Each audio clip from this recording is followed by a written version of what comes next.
Now, as a part two to my first video, looking at the overview of the what makes up the Ogham and the Celtic calendar, I thought it might be smart to actually investigate British trees. Of course, over the centuries, a lot of the trees that we kind of take for granted, as I said briefly in the video before, like the apple tree, were in fact introduced. And I had no idea that apple trees were introduced because we kind of take it for granted that apples are very quintessentially British, aren't they? Mind blown.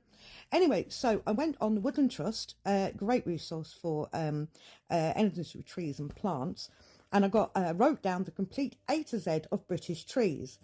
Now, I have not gone any further into this. I will in terms of our study as we go forward. But the ones in the description that said they were introduced, I will mention. If anybody knows if any of these other trees are introduced, please do let me know. So here we go. Number one, A to Z, the alder, which does indeed appear on the calendar and the Ogham, if I remember correctly. The subspecies alder buckthorn, the apple tree, which is of course non-native, couldn't believe it. Ash, aspen, which I always assumed wasn't native, but apparently it is. Mind blown, yeah.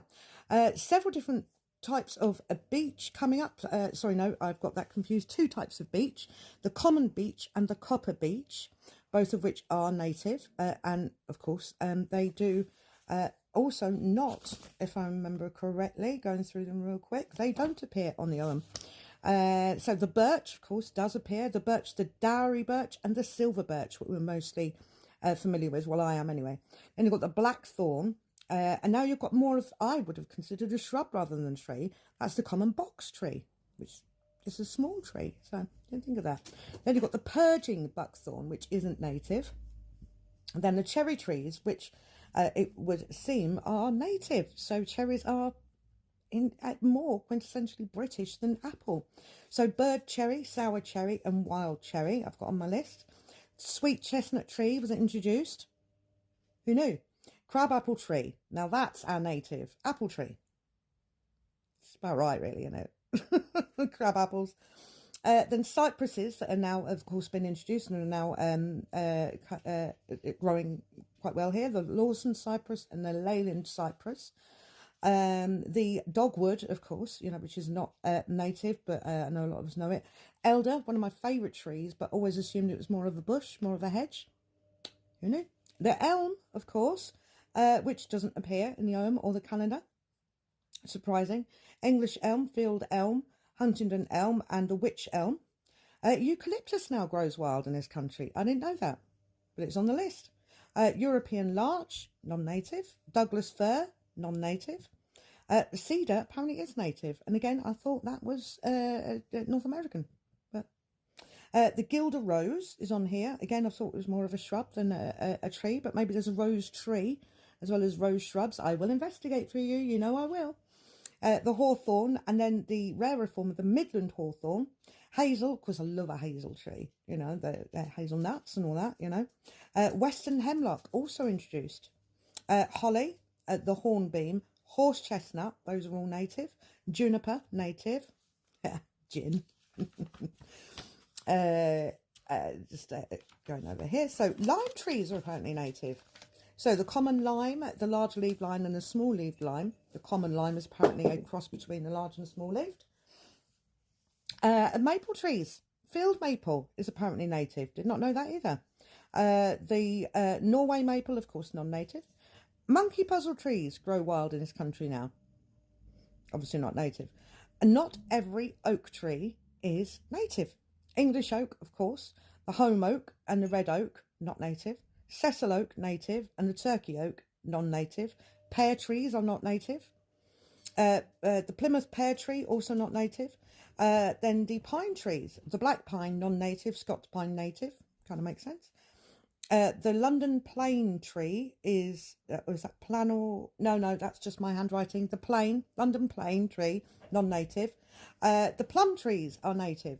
Nice to know, isn't it? And the cherry plum tree, of course. Black poplars, native. White poplar, non-native. Rowan, spindle. I did not know spindle was a tree. Here it is. Then we've got the spruces. The Norway spruce and the Spitka spruce, of course, non-native. Sycamore trees are non-native. Introduced by the Romans, I think. Walnut trees, non-native. Black walnut tree is native. The wayfaring tree, I've never heard of it. Apparently it's very rare, but native. The western red cedar, non-native. All the white beams, the Arran white beam and the rock white beam, all native. And then there's one called a wild service tree, which I've never heard of. Then you've got your willows, your bay willow, your crack willow. I mean, that's where you get crack from. Uh, your goat willow, also known as your pussy willow. No? Grey willow, oster willow, white willow, all native. So the willow tree is probably the most quintessentially British tree there is because they're all native. The yew tree, of course, and then the Irish yew is non-native. It was introduced into Ireland. So there are 26 trees in total, according to the Woodland Trust website, which is interesting because there are 26 letters in the Latin alphabet. But I'm also going to be looking at some comparisons with the runes, because of course some of the Ogham and some of the things on the Celtic calendar are not trees. So that started me thinking, when they developed them, were they based on the most common native trees? Stick with me, I shall have a little look. And another question, should more now be added? Of course, the Ogham alphabet has already been added to. And I will go through that, but I don't consider it a real true part of the original Ogham, much like the younger Futhark in the runes or the Anglo-Saxon runes are all kind of offshoots of the original runes. So I mostly work with the original Ogham. But yes, it would be interesting to take those things into consideration and see where they came from. People have already considered adding more runes, Ogham, and why. So, yeah, I think this is going to be quite an interesting journey. So I hope you will come with me, and it will be a pleasure to have you come along. And I'll speak to you soon.